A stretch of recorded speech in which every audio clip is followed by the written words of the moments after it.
Bismillahirrahmanirrahim.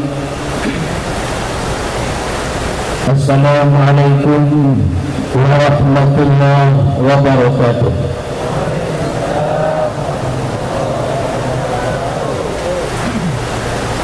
Alhamdulillahilladzi asra bi'abdihi laylah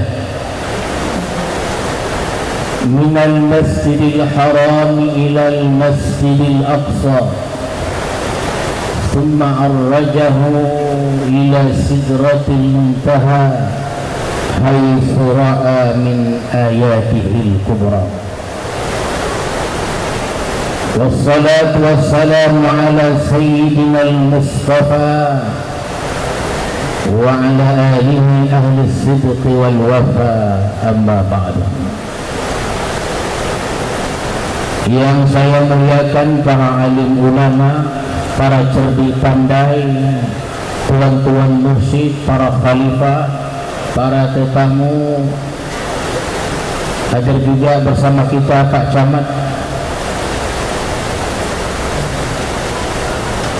hadirin dan hadirat sekalian yang saya muliakan. Alhamdulillah, marilah kita bersyukur kepada Allah Subhanahu wa taala yang telah melimpahkan rahmat dan hidayahnya kepada kita semua, sehingga pada malam hari ini dalam suasana turunnya hujan ini kita dapat berkumpul di tempat ini. Mudah-mudahan Allah ridha kepada kita, Allah turunkan rahmat kepada kita. Selawat dan salam kita ucapkan kepada Rasulullah sallallahu alaihi wasallam beserta keluarga, para sahabat dan para pengikut-pengikut beliau. Mudah-mudahan hadirin sekalian kita mendapat syafaat Rasulullah di hari kemudian nanti. Amin ya rabbal alamin. Senang asalnya hati dapat bercakap lagi di hadapan tuan-tuan. Ya. Hujan tak menghalangi itu biasa tu. Ya. Mudah-mudahan pada malam hari ini acara kita dapat berjalan dengan lancar. Amin ya rabbal alamin. Ada satu kitab tu tak besar, kecil dia. Tapi kalau dibaca sedap pula dia. Kitab itu berjudul Al-Mu'jizat Al-Ahmadiyah. Sambil tidur baca tu, apa nak tidur? Nama kitab itu Al-Mu'jizat Al-Ahmadiyah. Mu'jizat Nabi Muhammad. Buku ini dia ditulis oleh seorang ulama besar dari Turki, namanya Badi'uz Zaman Said Nursi. Beliau himpun, beliau kumpulkan dalam kitab itu lebih kurang dari 300 mukjizat Rasulullah sallallahu alaihi wasallam. Rupanya banyak mukjizat Rasulullah, tidak kurang dari 300 mukjizat Rasulullah beliau himpunkan, beliau kumpulkan dalam satu kitab yang beliau tulis bertajuk Al-Mu'jizat Al-Ahmadiyah.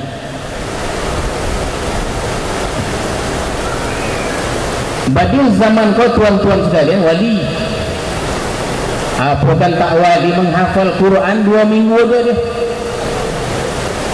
Itu kalau Badi'uz zaman masuk suluk langsung khalifah.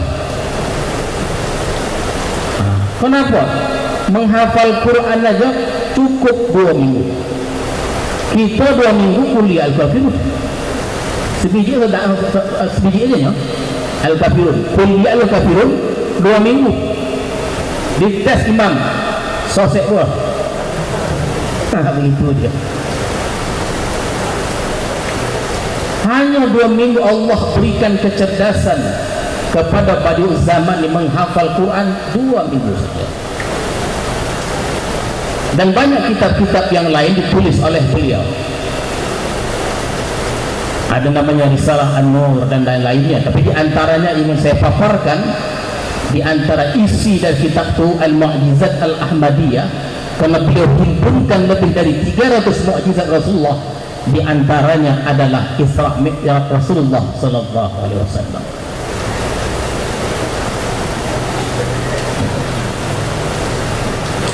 Dan menurut pendapat pula hadirin sekalian, Isra' Mi'raj ini mukjizat terbesar kedua. Rupanya kita fikir yang pertama, kedua punya. Yang pertama adalah Al-Quranul Karim. Oleh karena itu, mukjizat Rasulullah ini, yang Quran ini, dia tidak bersifat temporary. Salah satu mukjizat atau keistimewaan Rasulullah sallallahu alaihi wasallam yaitu Al-Quranul Karim, dia kekal, diturunkan pada 1400 tahun yang lalu, dan Quran ini masih ada. Dan mukjizat-mukjizat pada Nabi sebelumnya, meninggal Nabi itu hilang mukjizat. Contoh Nabi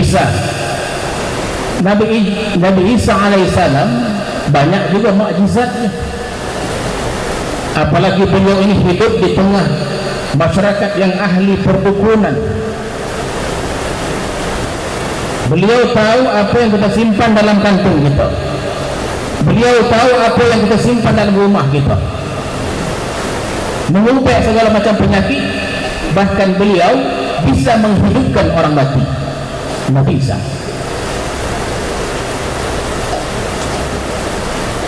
Mana mukjizat tu? Habis dah.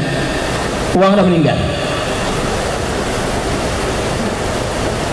Nabi Musa alaihissalam dalam Al-Quran banyak disebutkan.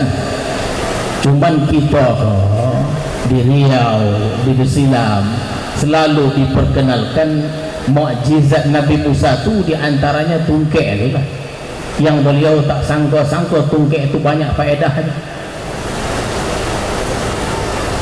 Dipukulnya tungkek itu ke apa? Ke batu, terpancarlah mata air 2 boleh. Dilemparnya tungkek tadi menjadi ular. Dipukulnya tungkek itu ke lautan itu terbelah menjadi 2. Tapi hanya 3 kali aja dibuatnya. Padahal semua bisa dibuat. Coba dikasih tungkek sama kita. Dikasih tungkek sama kita, tak apa-apa kita buat. Oh, sah tu dah.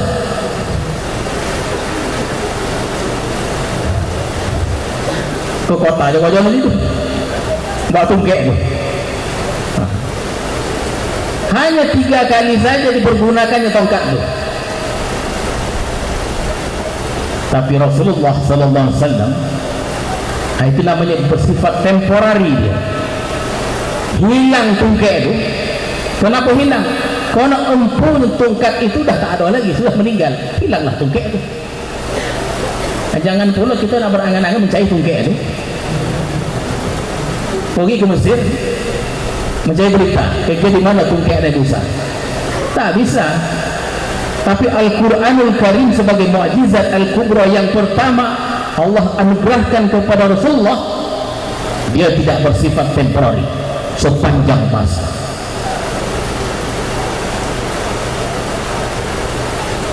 Yang kedua pula hadirin dan hadirat sekalian, perjalanan itu namanya spektakuler lah. Ya, spektakuler. Lailan itu kan dia berbentuk nakirah. Ya, dia perjalanan Isra' Mi'raj ni, Isra' itu secara horizontal, Mi'raj itu secara vertikal dia. Horizontal itu Mekah ke Palestin, Palestin naik ke langit sampai ke Sidratul Muntaha secara vertikal. Jadi kata Allah Subhanallazi asra bi 'abdihi laila itu sepojok aja dia. Suadab. Bukan macam perjalanan bersilam ke Rokan Hulu. Barulah saya faham. Tuan-tuan, dongailah elok. Kami dah sampai ke mai. Polu juga saya cakapkan. Barulah saya faham kalau Rokan Hulu ke orangnya kuat-kuat. Kami sampai ke mai, kata orang Islam momok lipat. Banyak orang Hulu datang ke Islam, habis subuh jumpa sama saya. Apa hajat disampaikannya? Lebih kurang 5-10 menit, habis tu nak ke mana? Pulang lagi. Sodak nyebut pulang tu. Tidak litak tu, tidak. Kami kau sedang berfikir besok, litak besok. Pulang ke sini. Bukan main perjalanan tu. Kalau istilah elok je, istilah orang Hulu aja. Apa kata orang Hulu? Kalau dalam perjalanan jauh tu, letih berhenti, lapar makan, ngantuk tidur. Yang kita herannya 18 jam ada. Perjalanan 18 jam, tidur 8 jam.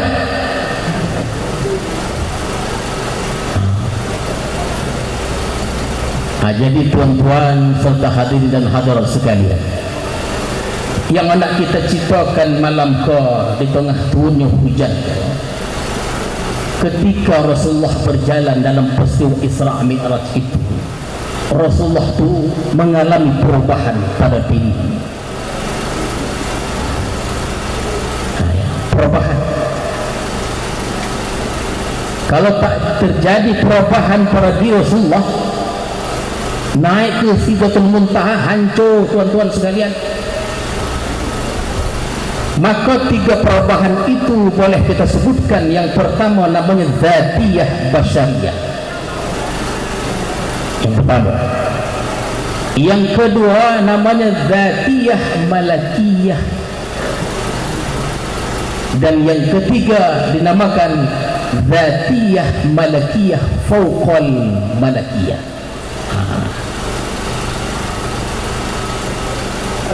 Dalam perjalanan pertama itu tidak ada perubahan pada diri Rasulullah. Sifat keinsanannya, sifat kemanusiaannya masih melekat pada dirinya itu.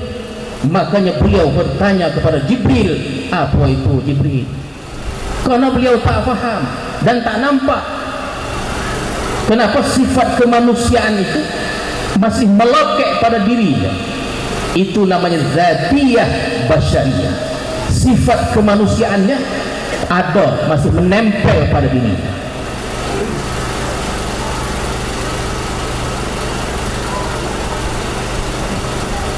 Yang kedua, ketika beliau naik ke langit, yang luar biasanya lagi, masuk ke surga itu bukan main-main.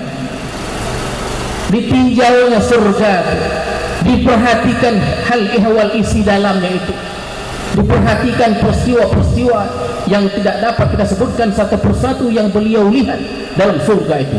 Tentunya segala kenikmatanlah surga itu. Tinjauan. Memang ada riwayat terdonga sampai terdonga beliau itu tapak kaki langkah apa namanya, kalau kata Ustaz Zul dalam perjalanan itu tercium bau wangi Siti Masyitoh. Yang lain pula terdengar beliau suara telapak kaki, suara sendal Bilal di Rabah. Hidup lagi uangnya, waktu itu hidup lagi, tapi suara sudah didengar Rasulullah. Kalau uang jangan ditanya, hitam bukan main. Orang Afrika pula. Saya lama berkawan sama Afrika, giginya yang nampak. Selama saya sama cat baik. Apa amalan tuan sehingga saat itu didengar Rasulullah Sikitnya berwudu dia dan sembahyang sunat wudu. Itu keramat namanya. Jadi keramat yang kita sebut lagi bukan dia tobang, yang dikatakan keramat tobanglah dia berjalan di atas air, tidak. Istiqomah aja kita, bukan mudah istiqomah ini. Tengok ke hulu dan ke hilir akan kenikmatan surga dilihat oleh Rasulullah sallallahu alaihi wasallam. Kenapa bisa melihat surga dan keluar surga melihat keluar neraka? Karena zatiyah basyariyah Rasulullah itu betulkan sifat kemanusiaan Rasulullah itu keluar dia. Yang masuk itu zatiyah malakiyah, levelnya macam malaikat Jibril. Jadi Rasulullah ini macam malaikat Jibril, bisa masuk surga, bisa masuk neraka. Ditengok aja keadaan itu.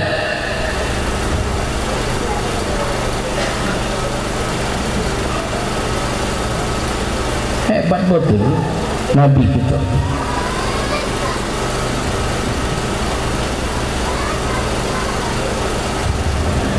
Dipanggil Allah lah, naik ke Sidratul Muntaha. Apa kata Jibril? Ya Rasulullah, sampai di sini sajalah. Aku tidak dapat menemanimu, wahai Rasulullah. Persilakanlah masuk ke Sidratul Muntaha ini. Aku tak sanggup. Malaikat aja tak sanggup. Kenapa? Karena dari zatiyah malakiyah itu dah berubah lagi dia kepada zatiyah malakiyah fawqal malakiyah. Level Rasulullah di atas malaikat Jibril dan seluruh malaikat, sehingga beliau mampu menembus lautan cahaya di Sidratul Muntaha itu, berjumpa dengan Allah, bercakap-cakap dengan Allah. Bukan Nabi Musa saja yang bercakap-cakap dengan Allah, walaupun Nabi Musa digelar dengan kalimullah yang bercakap-cakap dengan Allah. Itu tuan-tuan ingin saya sampaikan juga pada tuan-tuan. Setelah Nabi Musa, kita potong sekejap kita. Nabi Musa bercakap-cakap dengan Allah Subhanahu wa taala, disebut kalimullah. Pulanglah dia ke rumahnya. Sebaik naik ke rumahnya, pingsan bini, terjatuh, pingsan tak sadarkan diri. Tidak berapa lama kemudian bangunlah istri. Kenapa?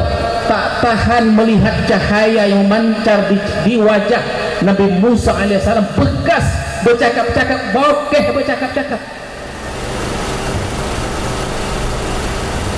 bau bokeh, bekas bercakap dengan Allah. Bersinarlah wajah Nabi Musa, menyebabkan bininya pingsan. Setelah sadar, apa kata bininya? Wahai Nabi Musa, wahai abangda, mudah-mudahan kita sama nanti di surga. Nabi Musa menjawab, kalau begitu jangan lagi kau menikah. Itu sudahnya, jangan kau lagi menikah. Karena perempuan suami di surga itu suami terakhir tuh. Tuan kau bakal apa bibi itu? Itu dia.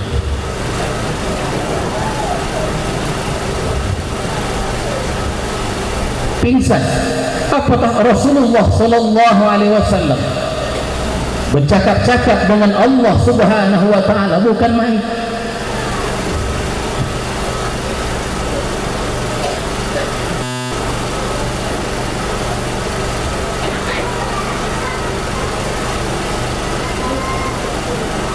Kalau seorang presiden menulis satu surat, ditulisnya surat itu, disuruhnya ajudannya, tolong hantar surat kau ke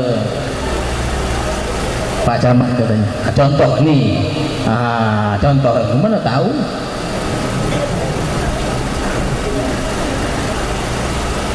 Ya mudah-mudahan Pak Camat kita ke hadapannya elok karir, kita doakan.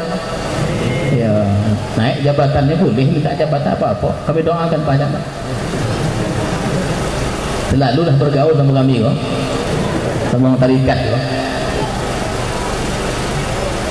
Kalau seorang presiden menulis surat, disuruhnya ajudannya tolong antarkan kok, itu perintah tuh biasa, antar biasa. Tapi kalau seorang presiden disuruhnya ajudannya, coba kau panggil fulan itu menghadap aku, itu perintah itu lain. Kalau zakat, haji, puasa tuh tuan-tuan sekalian, itu melalui surat aja dia, wajib tetap hukumnya. Tapi sembahyang kok, itu dipanggil oleh Allah Subhanahu wa taala, hendak menunjukkan betapa pentingnya sembahyang. Jangan coba-coba kita meninggalkan sembahyang.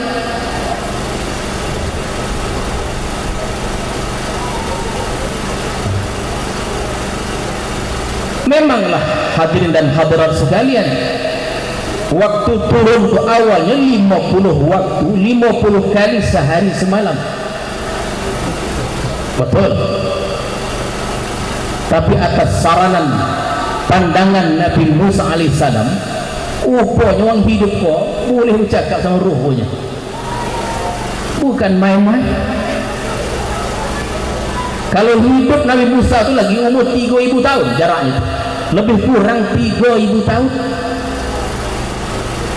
bercakap-cakap dengan Rasulullah yang masih hidup. Padahal Nabi Musa sudah diwafatkan jauh sebelumnya, 3.000 tahun yang lalu lebih kurang. Bahkan berikan pandangan bahwa umatmu itu lemah, kata Nabi Musa. Umatku ini bosa-bosa, togak-togak uangnya, 2 kali semayang tak tolong anda, mintalah kurang, takhfif namanya, keringanan. Jadi tuan-tuan serta hadirin sekalian, jangan kita berpikir Allah tidak tahu. Allah itu tahu, karena kita ini bergerak dari satu takdir kepada takdir yang lain. Dalam satu ungkapan disebutkan, alima wujudat dha'fi minka faqallala a'dadaha wa alima ihtiyajaka ila fadlihi fakassara amdadaha. Allah ni tahu kita kan lemah dan malas, tahu kan, tak tahu Allah ni. Alima wujudat dha'fi minka faqallala a'dadaha. Allah tahu kita lemah, kita malas, faqallala a'dadaha. Allah sikitkan jumlah bilangan rakaatnya. Tahu Allah malas itu. Allah juga tahu, wa alima ihtiyajaka. Allah maha tahu, Allah tahu keberhajatan kita ila fadlihi, kepada kurnianya. Fakassara amdadaha. Allah banyakkan pahala.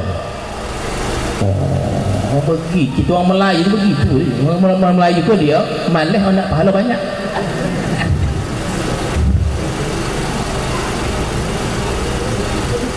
Di donga-donganya khotib tu, pergi dia khutbah Jumat tu, dicari di donga-donganya lah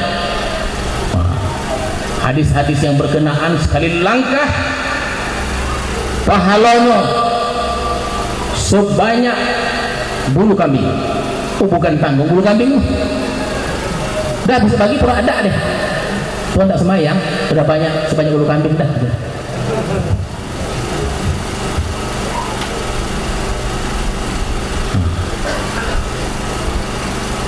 Allah tahu itu. Sikitlah bilang rakaat tadi itu.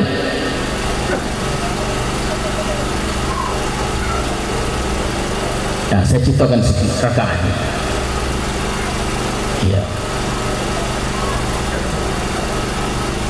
Disikitkan Allah ini. Dia subuh tu dia 2 rakaat aja. Tak banyak. 4 rakaat, 4 rakaatin zuhur, 4 rakaat asar, 3 rakaat maghrib, 4 rakaat isya. supaya kita tu tak latih. Litakun anta qariban min Allah, supaya kita dekat dengan Allah. At-tafawuq, perbedaan bilangan jumlah rakaat ini supaya kita tidak bosan, tidak ompek saja dia, tidak 3 saja dia, dan tidak 2 saja dia. Ada 2, ada 3, ada ompek. Dan itu disebutkan dalam satu kitab namanya Hikmatut Tashrih.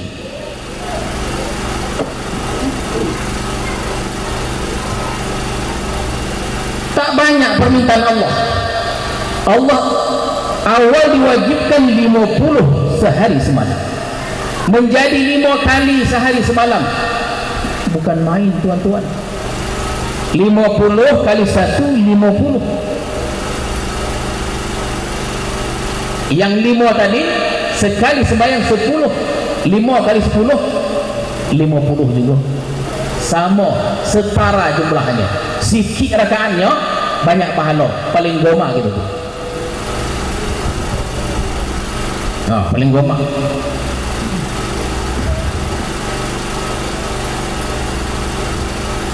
Saya tinggi pula, saya cerita ada tuan-tuan sekalian, sebelum cerita tentang rakaat tu, ada pelajar Indonesia yang belajar di Mesir. Ya.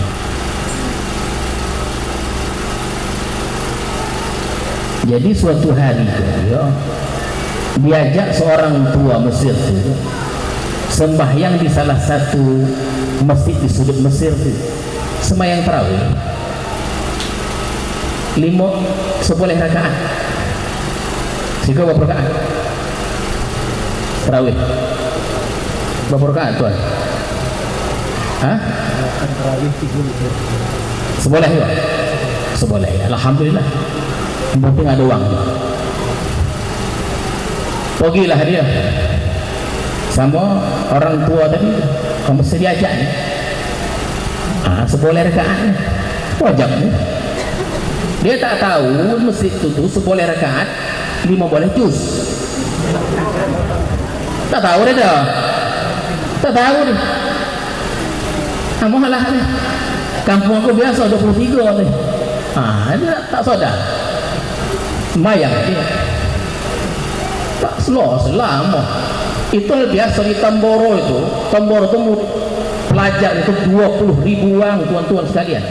Ada satu masjid di Tamboro itu satu malam itu 30 juz patah kaki. Mau terduduk, kalau tak biasa terduduk menyandah. Yang disalahkan imam nanti degahkan. Sembahyanglah dia. Di mana? Di sebelah orang tua tadi, berumur dalam lebih kurang 70 tahun aja. Dia berapa umurnya? S1, mungkin dalam 23-24. Di tengah perjalanan tu, salam-salam tu, baru dia baru tahu dia 5 boleh juz seboleh rakaat. Boleh dicuba sebenarnya. Dicuba sih kalau berjuz osah tak ada tangwang.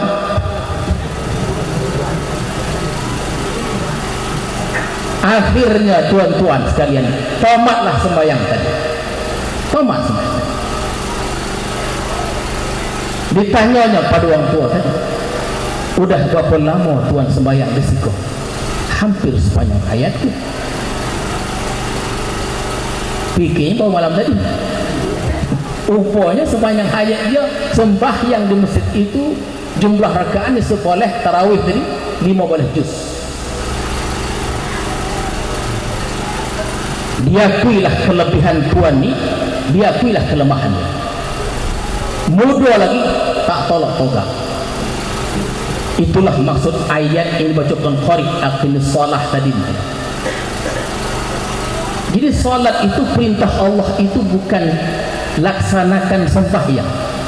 Tak ada dalam Quran tu sholli, tak ada. Yang ada tu aqimus shalah, tegakkan dirikan solat. Kalau sholli itu ada potensi celaan kepada orang solat, apa dalilnya? Fawailun lil musalli. Itu Allah tegur, Allah cela orang yang sembahyang menggunakan al-musallin, fawailun lil musallin. Kalau kita sembahyang dalam sibuk itu tak menonton, tak cukup rukun syaratnya, yang penting sahnya, hati-hati. Dalam kita beribadah, yang kita pentingkan itu bukan sahnya, yang kita pentingkan itu diterimanya ibadah. Kita mesti tahu tidak setiap yang sah diterima, Tuhan. Tapi ibadah yang diterima itu pasti sah. Dan potensi untuk diterimanya amal ibadah itu, di antara metode yang dapat kita jalankan, masuk rumah suluk, tak lain lagi dah.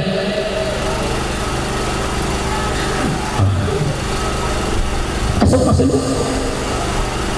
Tadi Pak Asisten satu di bisinya saya, mudah-mudahan jangan bisik aja. Pak Camat Kobangan nanti.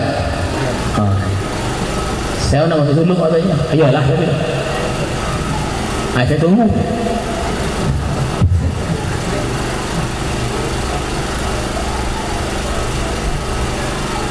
Begitu dia tuh. Aqimus shalah begitu dia. Jadi itu dalam tafsir Qurtubi disebutkan. Kenapa orang tua tadi waktu dia sembahyang 11 rakaat tak ada lutaknya, tak ada lotihnya, tak ada penatnya? Karena beliau sembahyang berdiri dengan jiwa, bukan dengan kaki. Itulah maksud kata Al-Qurtubi, sembahyang dengan jiwa bukan dengan kaki. Kalau sembahyang togak kita dengan kaki kita, makna aqimus shalah tu, dirikanlah sembahyang, togakkanlah sembahyang dengan jiwa-jiwamu, bukan dengan kaki kita. Tak tolak kita. Itu di zaman sahabat dan di zaman tabi'in, tuan-tuan sekalian. Memang ada beberapa bantahan, tapi pernah saya sampaikan, dan saya tidak sebutkan satu persatu nama tabi itu. Mereka ini satu hari sembahyang 1000 rakaat, termasuk Ali Zainal Abidin 1000 rakaat.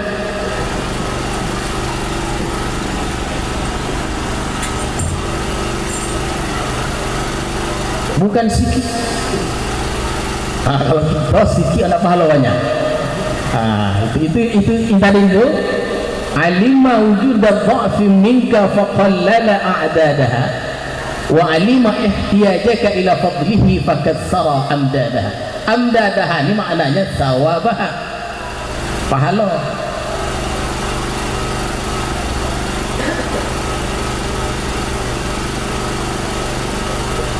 Jadi 2 rakaat, 4 rakaat, 4 rakaat lagi asar, 3 rakaat, 4 rakaat. Tafawud, perbedaan-perbedaan supaya kita tak penat, tak letih, tak bosan. Kita agak-agak aja, kita agak-agak setiap sembahyang 5 menit. Subuh 5 menit, zuhur 5 menit, asar 5 menit, maghrib dan isya 5 menit. Jumlah semuanya 25 menit.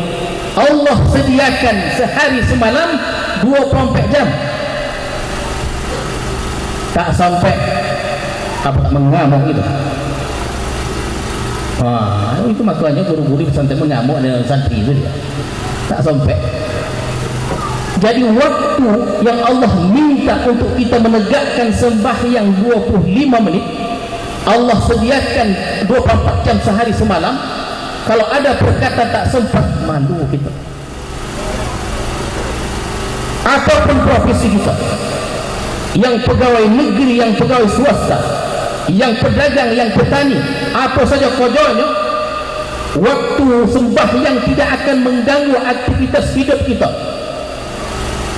Yang mengganggu jam kantor kita itu adalah bukambunya. Bukambu, tahu kan bukambu? Ada kan tak tahu berkombu. Apa cerita? Sembahyang 5 minit, bercitanya 2 jam, tambah sejam, ada catur. Bini dah manggil lah, suruhnya anaknya panggil mak, bilang sama mak sikit lagi 2 jam lagi punya.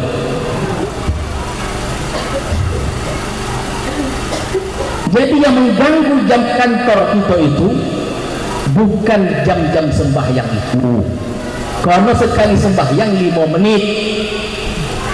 Yang mengganggu itu bahasa Islam berkombo, tak ada lagi berkombo. Kalau bahasa Islam dulu berkombo ugai. Tahu tuan ugai? Ya, alhamdulillah ugai.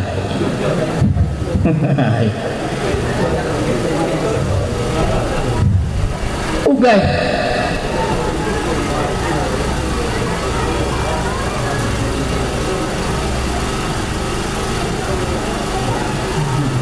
Saya pun tak sangka juga saya malam ni keluar je ugai tu.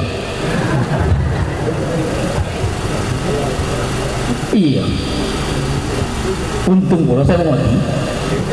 Jangan pula saya cakapkan ugai tak ada mengerti tu. Ya. Karena saya pun hidup di era 80-an ya, ada Islam tu.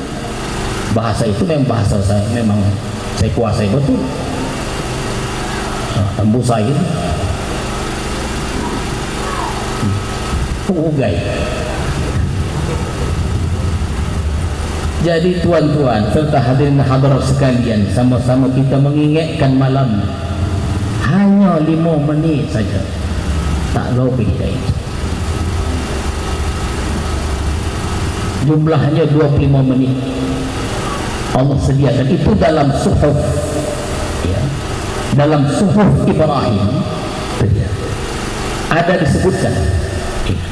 Pertama, tadi saya sampaikan bahwa Allah sediakan kepada kita 24 jam sehari semalam. Allah minta kita menegakkan sembahyang 25 menit.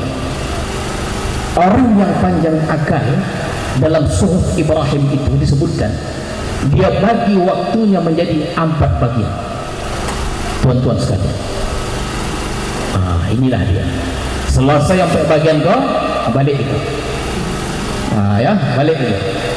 Saya tengok pandangan tu dah berubah dah. Saya dah berubah sikit dia. Entah litak, entah latih apa, tak tahu saya dah. Ada kopi malam gua? Ya. Saya nak berkombo je ya. Dalam suhuf Ibrahim itu, orang yang berakal itu di kitab disebutkan dia dapat membagi waktunya dalam 24 jam itu dengan 4 bagian. Maka disebutkan yang pertama dalam 24 jam itu, yang pertama ada di dalamnya untuk selawat, zikir dan lain-lainnya. Ada wirid. Kita kan mesti ada wirid kita. Orang yang tidak ada wirid disebut kir. Kita olahlah wirid tadi. Boleh kita mengolah wirid itu, boleh tuan-tuan, diolah wirid itu yang semampu kita. Contohnya baca selawat 100 kali habis subuh, tahu saja. Jangan wirid yang kata cakap uang bahasa kasar namanya paneh-paneh tak ayat. Air pertama 1000 kali, air kedua pun sebulan hilang wirid. 100 kali baca selawat, itulah yang elok, namanya continue istiqamah. Jadi dalam 24 jam itu ada waktu untuk selawat, zikir, baca Quran, dibagi. Yang kedua, dalam 24 jam itu ada muhasabah, introspeksi. Kekuatan dalam rumah suluk itu dua dia. Dan itu disebutkan oleh Syekh Abdul Wahab dalam syair sindiran, bahwa beliau sebutkan suluk itu adalah ilmu andalan, kalau di dalamnya ada tazakkur dan tafakkur. Muhasabah di dalamnya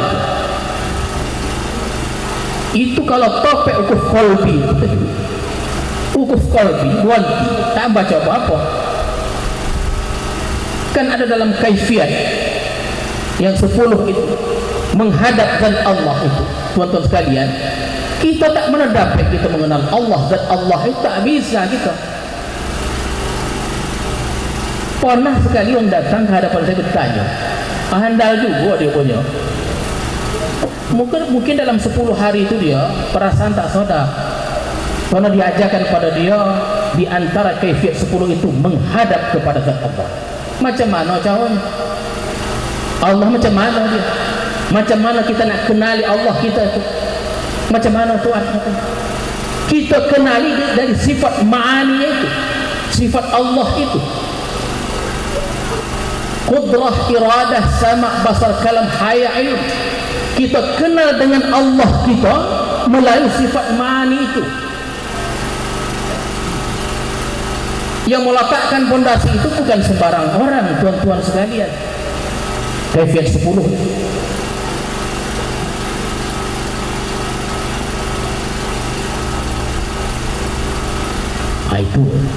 Itu apa namanya keistimewaan orang suluk memulai zikir tadi. Jadi yang pertama ada selawat, bagian kedua ada muhasabah, yang ketiga ada tafakkur. Tafakkur itu artinya memikirkan. Yang dipikirkan akan ciptaan Allah. Ada orang amalannya, wiridnya tafakkur aja, menangis. Kelebihan uang suluk yang pernah wukuf qalbi itu, pergilah dia naik haji ketika wukuf di Arafah, dia lain, dia tak sama. Apalagi topik makam itu wukuf qalbi, berdiam di apa ni yang didiamkan tu, memikirkan dosa-dosa tadi, 7 bagian, 7 makam tadi, dosa yang kita buat itu, mata, lisan, telinga, tangan, kaki, bau, kemaluan. Itu aja. Tak banyak ada apa dia, wirid dia. Wirid dia aku qalbinya. Itu Fudail bin Iyad, hadirin dan hadirat sekalian. Fudail bin Iyad itu kan kana syatiran, penjahat, segala dibuatnya. Akhirnya min kibaril awliya, menjadi wali dosa. Ketika berhaji, naik haji di wukuf di Arafah, beliau tidak ada membaca apa-apa, diam aja, tak berani dia mengangkat kepala. Setelah selesai wukuf Arafah tu baru dia angkat dia. Apa cakapnya? Betapa malunya diri padamu ya Allah, betapa malunya diriku, betapa hinanya aku di hadapanmu. Ada orang wiridnya bangkit tengah malam aja, tafakur dia menangis. Atas sebab itu Allah masukkan dia ke dalam surga. Tafakur, kekuatan dalam suluk itu tazakkur dan tafakur, zikir dengan ismu zat dan nafi isbat dan tafakur. Itu kata Syahrul Rahab dalam syair sindirannya, lupa pula saya baitnya itu. Itu yang ketiga. Dan yang keempat, mencari nafkah. Bukan tak ada mencari nafkah. Ada satu ungkapan yang elok, apa dia? Jangan kita menyibukkan diri kita terhadap perkara yang sudah dijamin. Bang Sufi itu begitu dia. Tak boleh kita dah menyibukkan diri kita terhadap perkara yang sudah dijamin Allah. Yang sepatutnya kita sibukkan itu adalah yang dituntut oleh Allah. Jangan terbalik dia. sibuk terhadap yang dijamin, lalai terhadap yang dituntut. Apa yang dituntut, apa yang dijamin? Yang dituntut itu ibadah kepada Allah, dituntut kita, tak boleh kita tinggal. Yang dijamin apa? Rezeki kita. Udah lahir kita, Allah sudah tetapkan rezeki kita itu. Tuan-tuan serta hadirin sekalian, itu kan ada cerita. Ini yang terakhir lah pula ya, terakhir lagi.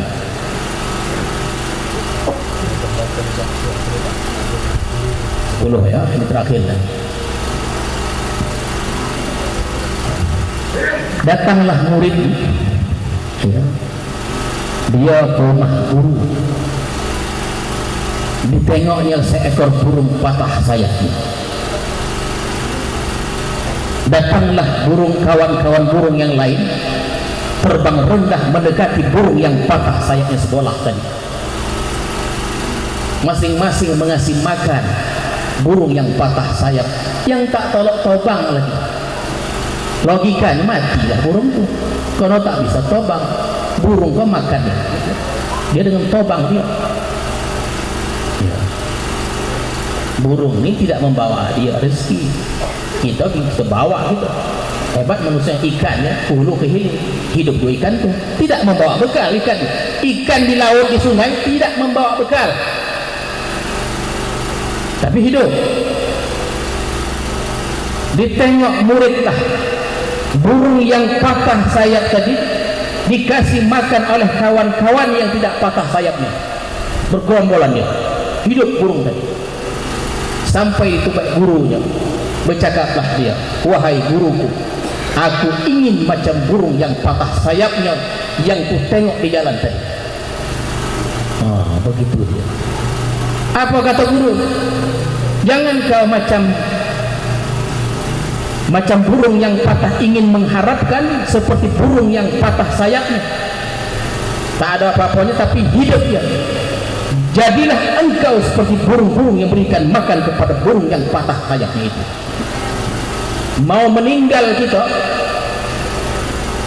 ada perintah untuk al-kasab, usaha, tak boleh tidak. Itulah bagian keempat, selain selawat, muhasabah, tafakur, dan mencari nafkah. Dan konsep dalam mencari nafkah ini, tuan-tuan serta hadirin sekalian, jangan sekali-kali kita melupakan kewajipan-kewajipan kita yang Allah tuntut kepada kita. Sibukkan diri kita terhadap perkara yang dituntut, jangan sibukkan diri kita terhadap perkara yang dijamin oleh Allah Subhanahu wa ta'ala. Nah, itulah dia kombo kita malam ini. Ya, cukuplah Tuan Khalifah ya. Ya, tak menjawab Tuan Khalifah. Itu sajalah yang dapat saya sampaikan. Terima kasih di atas segala perhatian. Mudah-mudahan apa yang saya sampaikan tadi cocok di hati dalam suasana kita malam ini seperti ini ya. Alhamdulillah. Sekiranya ada kata yang salah, saya aturkan berjuta maaf. Ini saja. Akhirul kalam. Assalamualaikum warahmatullahi wabarakatuh.